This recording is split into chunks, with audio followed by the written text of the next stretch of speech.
you've always said you've had some issues with it. I know you never said it was a perfect game. Yeah, see, I knew that. I knew that was coming. I knew that was Yeah. coming. I fucking knew that was gonna Well, arrive. that's the funny thing. I have not told you this. In fact, the only person I've told this is War Dog. It's not just my likeness of 5 has decreased. Like, it's far beyond that. Oh We're fuck, really? not there anymore. In Wait, fact, what? yeah. 4 is actually my favorite game now. Like Ace I Combat game or game in general? Ace Combat 4. Well, I don't know. Favorite game in general might be a bit strong, but I mean, Ace Combat usually fits my place in like my favorite game series. So 4 probably does fall in that category of being my favorite game. Because Well, yeah, that's just how it is now. Yeah, I I don't really like 5. I don't really like Strange Reel anymore, to be honest. okay. What fucking hell No, did I fall into? well, that's the thing. I mean, the more I think about it, I just don't like Strange Reel. It's a concept that I like, but it was just so poorly executed in every story that was like, in it. 4 is the only one, literally the only one, that I think portrays war in a good way. And it's very minimalist, but I think that's why Yes, it it works. is. It's that I'm not gonna deny that. I'm just shocked, honestly. I mean, I was never expecting that. I played through 4 recently, and it was just the cutscenes may not be the cutscenes may not be, the best written thing ever, but what they do is they tell you a story of somebody who lived in a fascist occupied area. And they show you this point of view. I mean, you have a couple of things. Like, just see the progression of fighting through each mission and getting closer and closer to defeating the Erusians. There's just no other Ace Combat game that like shows you that point of view, because like unlike any other game, you got the civilian point of view where it literally talks about the Allies are nearing, the Allies are coming closer to freeing this place, and then you see pictures of Erusian soldiers getting transported in, setting up defenses. It literally depicts being in an occupied country. And even the kid's story is so cool, because what I like about it is that he never brings up ever how he knew who Yellow 13 was to him. He never confronts Yellow 13. He never mentions it. That whole situation is so different from the way Yellow 13 views it to the way the kid views it. It's a very integral, like, part of his life that he's never forgotten. But it was also just that, a point in his life that's gone now. It's a memory. It happened. And it doesn't, it's just a memory he has from when he was a kid. It's his memory of that war, but it's past now. And I just And like the how. Go ahead. and the war itself, I've talked about this many times, why I like 4. And there are actually things I've shifted my view on about 4. For example, especially writing the Second Osean Wars changed my view on this. I'm actually totally okay with Osea and Ameria being involved. Now, not being involved directly, but them sending volunteers, sending supplies, lend-lease, I actually think that would be a pretty decent reason to support the idea of the ISAF emerging victorious. I have excuses that I could make for how they might have come out on top on their own, but I think it makes more sense if they had international support. And just, as I mentioned, the music, the music, the way the game is represented through the music, the fact that there's not a whole lot of bullshit in terms of dialogue, and that most of it's contextual, either military chatter or whatever, and the fact that the ISAF actually has like it seems like they know what they're doing. You're not just sending Mobius on tactical missions, they're sending him on very strategic operations that take place over the course of a year. Ace Combat 4 doesn't take place over a short period of time. It takes time to win. There's a whole story that takes place there because the country the continents have been occupied. it really is reminiscent of maybe somebody living in like an occupied nation, like I don't know, the Ukraine or Romania or Poland. It's like there's a resistance, there's stuff going on, but this is what it's like living here. And then it's actually gotten to such a point that I actually dislike Megalith. I don't like Megalith because it feels too stand out. It feels too epic, bombastic, and heroic. Nothing about Ace Combat 4 prior to that really feels heroic. Maybe besides Emancipation, and obviously that's for obvious reasons, I don't think I need to state. But nothing really feels heroic, and even if it sounds heroic, there's a bit of sadness and nostalgia to the sound of Emancipation, with like kind of the bells and the chiming. So when you get to Megalith, it's just like, why is this so epic? Why is this so bombastic? It's actually one thing I think Ace Combat 6 did better in regards to its war. If you're going to have that end thing, make it somber, make it atmospheric. It didn't make sense for it to be so bombastic. But outside of that, 4's got my unique praise to be one of the best Ace Combat games, just because it tells a story that I think is good. It's interesting the way that you tackled... Oh, sorry, you had more to say?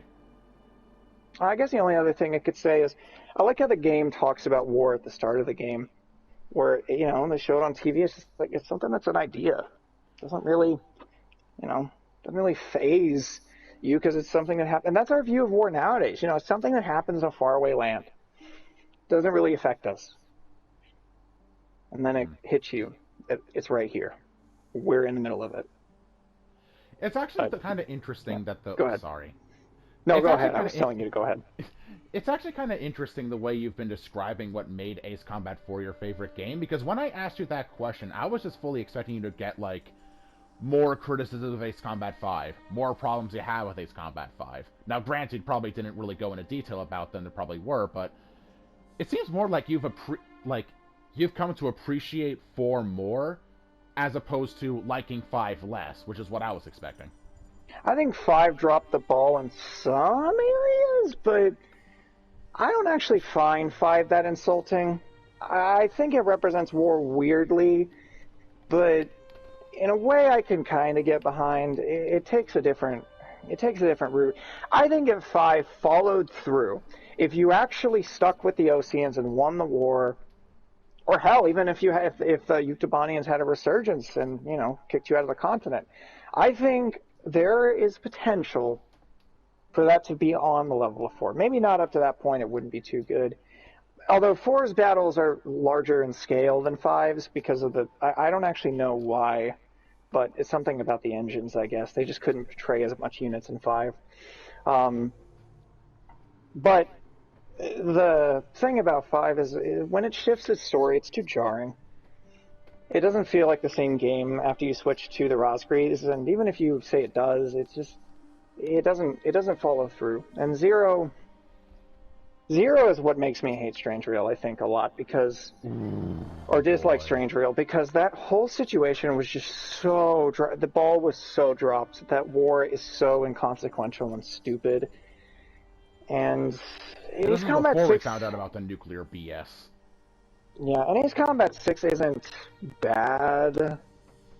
Ace Combat 6 actually could have been like 4, but they didn't do some of the stuff 4 did. Like, if there wasn't as much of a... I think what Ace Combat 6 should have did is not have Melissa be a refugee. I think she should have been... Instead, I think her and Matilda should have lived through it, through the occupation. See, we don't experience the occupation in Ace Combat 6. We don't know what it's like living in a Slovakian-controlled area. The only thing we see is Wojciech, and he's usually in military areas. The only time we get to see anything is when he gets off the train, and that's about it. So, but, I mean... Go ahead. Well, I did want to finish with this because it does kind of matter. The other thing is, everything we know about Ameria suggests them to be very hardy, very resilient, very determined. And yet the only resistance movement in the entirety of Ace Combat 6 is like a bunch of children. That's stupid. I could buy the liberation of Grace Maria taking place in one day, or at least the way the game portrays it, if about halfway through the mission, resistance fighters rose up across the city. I could actually see that, but as far as we're aware, there was no resistance in Ameria, besides that one cutscene where Melissa gets attacked, which really guys, you attacked an Amerian. Good job. But other than that, there's nothing. So, I don't like how 6 portrays its war story, and the Astavakians giving up when Ameria gets liberated. Really? Why? And why didn't they fight like hell to keep Grace Maria? I just imagine an FPS game in Ace Combat where you played as a resistance group. I don't know why I interjected with that randomly, but I just thought of that. But yeah, I mean, 6 isn't. It's not 4, and I think the other problem with 6 is 4's battles make sense in some capacity.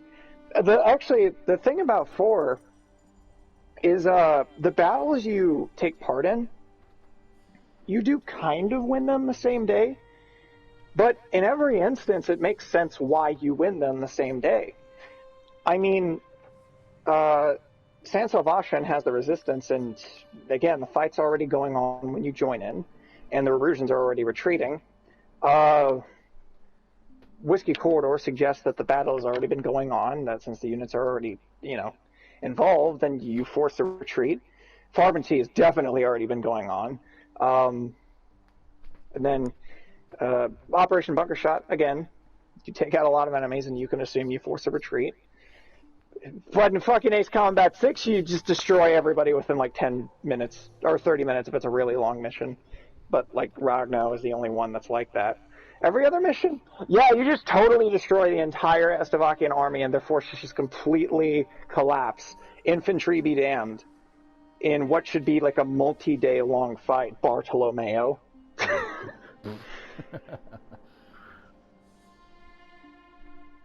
I'm shocked. That was the last thing I was expecting. Wow, I'm not even sure what to say to that. I don't think people like Ace Combat 4 for these reasons. But I like Ace Combat 4 the most now, with a lot of people. When you say Ace Combat, do you mean Ace Combat or also Ace Combat-esque games like Project Wingman? How do you feel about Project Wingman now? Thematically, awesome. How it represents war, it doesn't really try, and that's fine.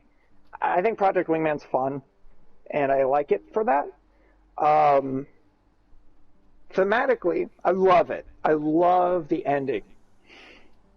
Because though it doesn't show the ground situation, we really don't know anything about living in occupied Federation territory or whatever. They couldn't have done that, and I'm not going to shit on them for doing that. They couldn't have. But they still did really well with what they had, and if it wasn't for the mercenary ending, I would totally be behind Project Wingman. It's just I hesitate a little bit because of that. But otherwise, yeah, I like Project Wingman. And if anything else, it's a fun game. Project Wingman actually gets a little bit more credits than 4 does in regards to its gameplay, because 4 really drops the ball after Escort for about 3 missions. Because Stonehenge is cool, but it's easy, and fucking Safe Return and Breaking Arrows are so boring. But after that, it's fine. And even, the funny thing is, Stonehenge, Breaking Arrows, and Safe Return only take about 12 minutes. So, it's not that long, but I find it funny 3 missions are shorter than fucking the entirety of Tango Line and Whiskey Corridor. But still. If it wasn't for that 3-mission stretch, and then Megalith, I would be willing to give 4 a lot more credit. But hey, every game has their faults. Very well. 4 just has the strongest story. And story is usually what I come for. War Dog must be incredibly happy that you say that. Yeah, he liked hearing that. War Dog liked that. No, I love 4. It really gained my credit, my praise when I started, kind of delving more into that aspect of things. So, how long are you going to stay up, by the way? Because I could talk about this shit all day. I don't really have a bedtime. I don't work tomorrow. Okay, well, in that case, what kind of fed into your dislike of Strangeville now? Is it just because of how it was executed, or is there more to it than that? Well, really, I mean, it is how it is. Well, as I said, I think Strangeville, awesome concept. That's why I love the first Ocean War and the second Ocean War and all these ideas I've come up with. What the fuck is that coming up, by the way? I haven't really been working on stuff. Look, I understand if you're busy. By the way, don't take this as like, oh yeah, work on it. Obviously life stuff comes long before, but I don't have a ton of excuse for a while.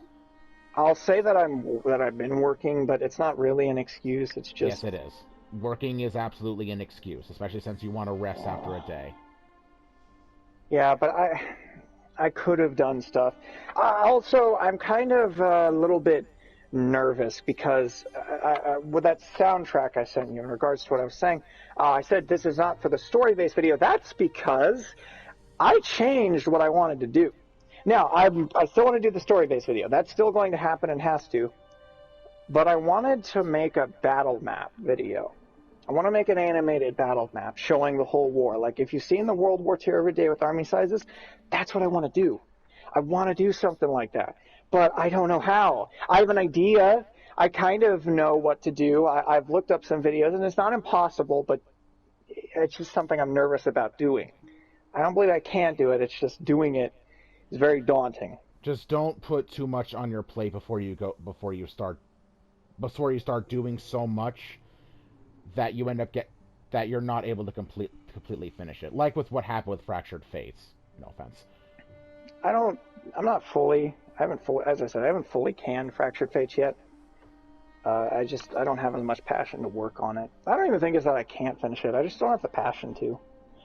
I still want to do Duke. I still want to do the Second Ocean War. It's Fractured Fates. Fractured Fates, I've actually talked a little bit about this with my brother, because he does want to see it finished a lot. And he never got to voice Sky Eye, which was something he was waiting a long time for. He got to do it once. I think the biggest problem with, and this is contrary to what I've said before, so you might be a little bit surprised by this. I actually think the biggest problem for me is the soldier story. Because I'm completely writing those... unsurprised. Really? Well, yeah, you've said this in the past plenty of times that well, I know there's probably more issues to it than what I know about, but you've said plenty of times Soldier's your least favorite story because of the way you've had to balance out the characters, even more than Knight. Well, the problem I went a little bit more in depth with my brother. The problem is these characters, it has to do with a comparison of how I do Duke versus how I do Fractured Fates. Fractured Fates is scripted. The dialogue is planned to always be playing, so I have to write more for one. But because the dialogue's always playing and it's not based around what's going on completely, then I have to make the characters talk, and I have to make them talk to other people, and it's like, here's the problem. With the Knight characters, they have a natural interaction with each other, and they have a natural interaction with the world. They talk to other people, and they talk to each other, and there's, the preset thing is really kind of an aside. I don't need characters having a preset-like style. The problem is, like even with Cypher, this came through a little bit, but because he kind of gets more extroverted, quote-unquote, when Pixie comes along, the problem with the soldier characters is they're all loners. Besides Talisman, none of them, and this is based on their games where they don't talk to people. If they do talk to people, it's very, very sparse. Talisman's the only one who really interacts with anybody else. And that means that in a lot of the dialogue, if I'm having anybody but Talisman or Mobius to an extent talk, it's got to be to each other. But when you have these large-scale battles and you have these, tons of things going on, it's kind of dumb when you have the conversations going on between 2 or 3 characters. Griffiths and Trigger literally just talk to each other and maybe Mobius. They don't talk to Talisman or pretty much anybody else. So the whole other stuff is just detached conversation and not really interacting with other just random souls. It's very weird to write, and it sucks too, because one of the mission I've been writing for Soldier, which I haven't written for a month, is that Kimona is supposed to be this really cool epic mission, but I like Kimona in 4 because it's contextual, because the dialogue isn't forced to play a certain way. Balancing that out with the way Fractured Fates is supposed to go and the way people apparently like how it's written, it doesn't really fit Kimona, and I can't really write it in a way I like it. That's why I like Duke, because Duke doesn't feel forced. A lot of it is just contextual stuff. The conversations are broken up, and the characters feel it's a lot freer in Duke, I feel. Fractured Fates is, as I said, a project I would like to complete, and a lot of stuff has changed. But I don't think it really comes down to, I don't think I'll ever be fully satisfied with what I did with Fractured Fates, because I'm never going to finish it fully, because there's so much that needs to be fixed. And the amount of work that would take, I don't think I'd be willing to do. A Duke, I think the only mission, or the only thing I'm not satisfied with at this point, is the fact that I called the Tu-160 a stealth bomber.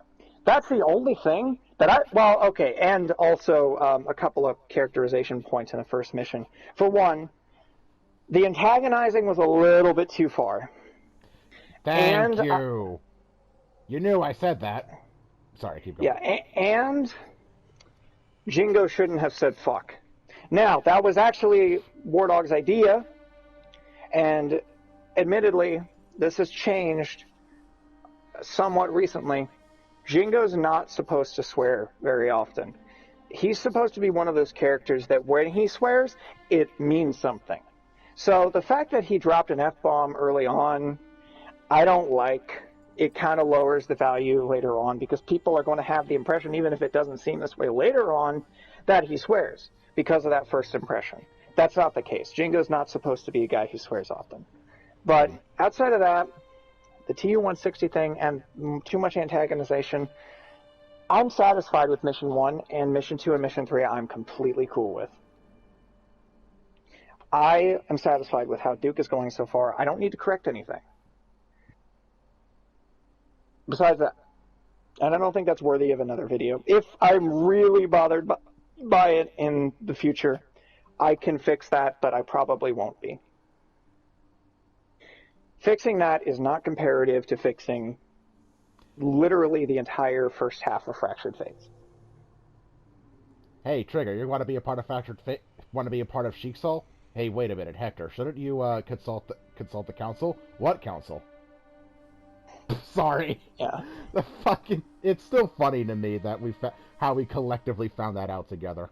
But yeah. Yeah. Fractured Fates, I adore it, but I don't think I'll ever be fully satisfied with it, and it's a fan fiction. So that baggage is too much, I think. Okay, the fan fiction thing I completely disagree with, but yeah, I get it. But the other thing that makes me dislike Strange Reel, since I know we were talking about that, is its future. Because, one, I don't like how I assume, and how Seven portrayed it, that Kono and Project Aces is going to lead into 3. And I just don't like 3. I really think you would need to play a remake of 3 to really get your grasp of the game itself, but I get that. I don't like the corporate world. I just don't think that's a good idea. and the anime style. I don't think that's entirely That's the PS1 reason shit. for the reason 4 gets away with it in my mind is because of the context of what actually was. It was drawing, so that's fine, and that's kind of why 5 also gets some points docked now, because it's not as bad as some other games I grew up with, admittedly, but it's got its issues. Not that it's necessarily anime, but like some of it feels that way. Its dialogue feels very Japanesey, even more so than other Ace Combat games. Yeah, Zero, ironically, did not have that problem. But it almost did. Oh, did it almost? What is our mission? Yeah, thank you for... If you're gonna fix Zero in any way, thanks for at least not having that dialogue in there. So, here, if I may go on the future thing, I agree with you with your issues on Strange Rule's future, but not for the same reasons. I actually do think that Ace Combat 3 is a wonderful story. Maybe not for the way it tells a war story, because I understand you don't like a corporate story, that's fine. But it's the way it does its characters and the way it does its arcs and how it portrays certain political themes I find to be absolutely wonderful. So, I don't have an issue with Strange Rule's future with just Ace Combat 3. The problem is, Ace Combat's future doesn't end with 3. The dumbest fucking thing that Bandai Namco's done, and I'm pretty sure I've shared this with you before, It's but this was years the ago. Galaga. Yeah, it's connected with so many other games, and we find out by like 2150, oh yeah, the entire world formed into a one globalized government. What? In Ace Combat, of all games, you're gonna say they formed into a global... Really? Ace Combat? Have you fucking seen Yuzuya? Just Yuzuya. It feels fucking even mentioning dumb the that others. you have this series where Ace Combat 0 is literally the entire third act of that game is, hey, the world needs fucking borders. These guys are idiots. Then you have Ace Combat 7 going, what is a nation? Can we see the physical whatever the fuck? I have a dumbest fucking dialogue in the game. And then you have Tabloid being an anarchist. And then we find out in the future that the world formed into a single global government. Like, that goes against so many, even ignoring that I'm personally against that for my own beliefs, as are you, I'm sure. That's just so dumb. That contradicts the entire point of Ace Combat 0 and all of these other stories. It's just... yeah, you get my point. Yeah, one of the other ways I could describe it, I don't like Ace Combat 3, and this goes for 5 as well, and 0. I don't know if it goes for 6. Not really. His characters having too much agency. And I've talked about this in the past, pilots just going rogue and doing their own thing. It's just, I don't like it. I don't like them having this ability to just do things that don't logically make sense just because that fits their character. I don't know if I'd say that Ace Combat 3 characters have agency. In fact, it's kind of jammed into the heads of the characters themselves that, yeah, they're pawns. They can't do anything. I don't know. It's kind of like... I guess it comes down to how the fuck are they supplying and getting all the shit and going on missions that they probably shouldn't be able to. I don't know. Maybe that's kind of an ass pull. 5 kind of has that issue to me, but... I don't... Can you go into a bit of detail of that? Like, how do they... The main example I can think of is... I might have this wrong with 3 anyway, but the main example I can think of is that one story you mentioned where, like, this pilot, essentially betrayed their side or, like, whatever to get, like, one fucking fight against the protagonist. I don't remember what game it was, but it was some, like, World War... I think it was a World War II based one. I don't know. That's Innocent Aces, which is a Wii game Yeah. that's on an Ace Combat game. Yeah, that story's fucking stupid. I don't deny that at all. Thankfully, it doesn't happen in 3. That game's fucking stupid, and yeah, I know. But you're talking about, like, the supply or something? I'm not sure. Well, that's kind of like, does it make any sense for the... I guess that's kind of always kind of been... I guess I'm one to talk with the Saviors, although the Saviors do have at least kind of an excuse. Are you asking, No, totally. Are you asking if it does make sense that these people and these corporations have the equipment to fight each other like this? Is that what you're trying to say? In some ways. Also the terrorists, like Ouroboros. Okay, two things. One, corporations absolutely do have military might and assets to be able to wage a war. Don't believe me? We have Ukraine fighting a war against Russia entirely supplied by U.S. corporations. Yeah. So that's an example. No. For two, Yeah. Ouroboros is backed by literally every country in the world aside from continent of Usia. They have Oseans, Yuktobanians, and even Belkans within their ranks supplying them. Where did that come from? We didn't even have that stuff. This came in guidebooks that came out way later, but yes. Oh. And yeah, I know, not a part of the series, I know. Scrap that if you wish. But Ouroboros, even in the game, is considered an international terrorist group with numerous other countries supplying them. So even if the other countries themselves didn't exist at this point, they're an international group. They're backed by multiple countries. Well, I mean, to be fair to the 3, it did suggest that fucking, what is the ESA called in that game? Like the Newcom. Eurasian? Newcom. Oh, okay. Well, it was like the Eurasian thing.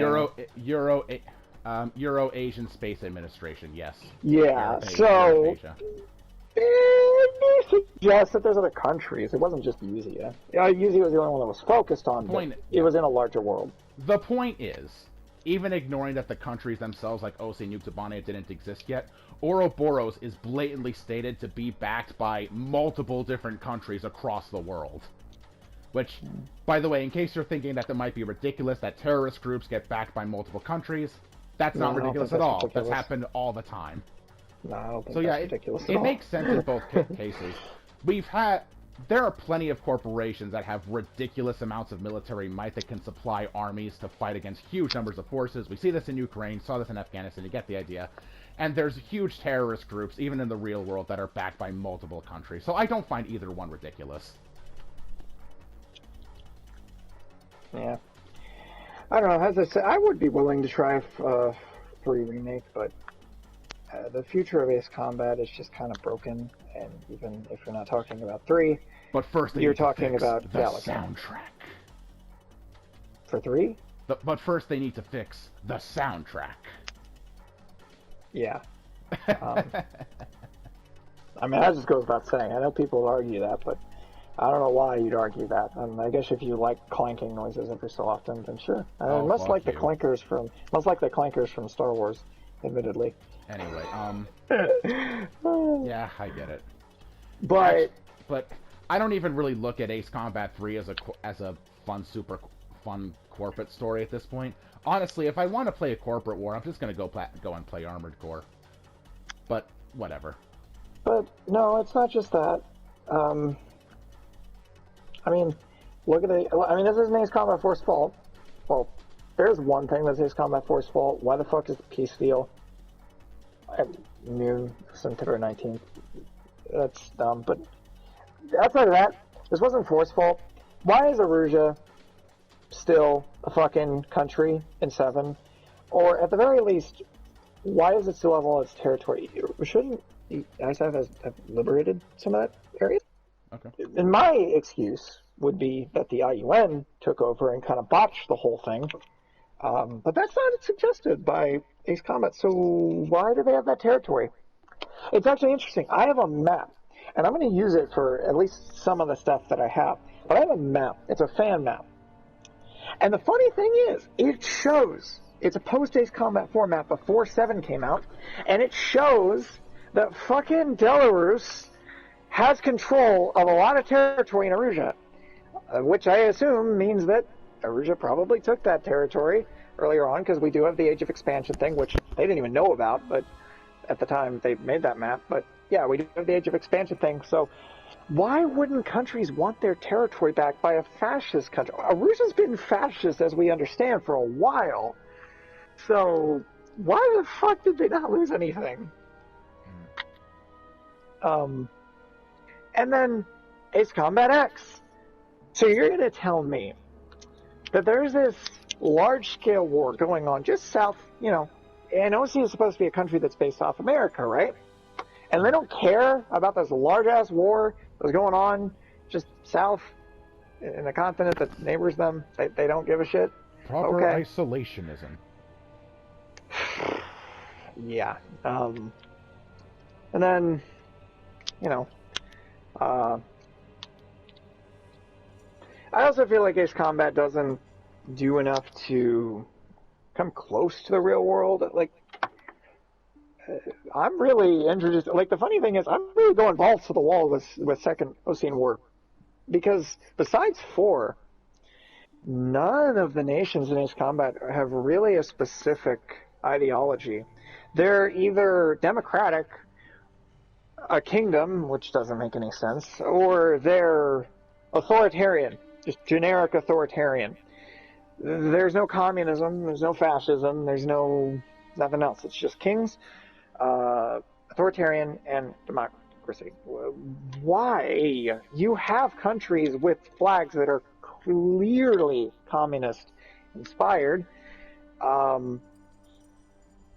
Of course, you have countries that are clearly Russian inspired, and then for whatever reason, you make them Polish. Why is Yuktobania and Slovakia Polish? What the fuck? Okay, your voice translated went full mecha right there, so that was hilarious. Like, no, you sounded like mecha there for a second. That was funny. Go on. Yeah, you have Polish, or Russian-based countries. You have. I actually like that Belka are national populists, so I'm in support of that, and it actually helps with the Second Ocean War. But you have fascism.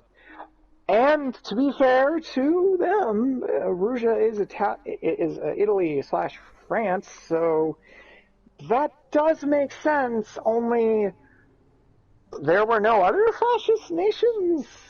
Okay. And Yuktobania is never described as... don't you think, in Ace Combat 5, some Ocean would have been like, those fucking commies, or those damn commies, trying to take our really? Nobody would have called them commies? And to be fair, with the way I interpret it, yeah, they weren't commies by 2010, but well, we even call Russia commies now, so what the fuck am I talking about? They totally would have called them commies. Why the fuck did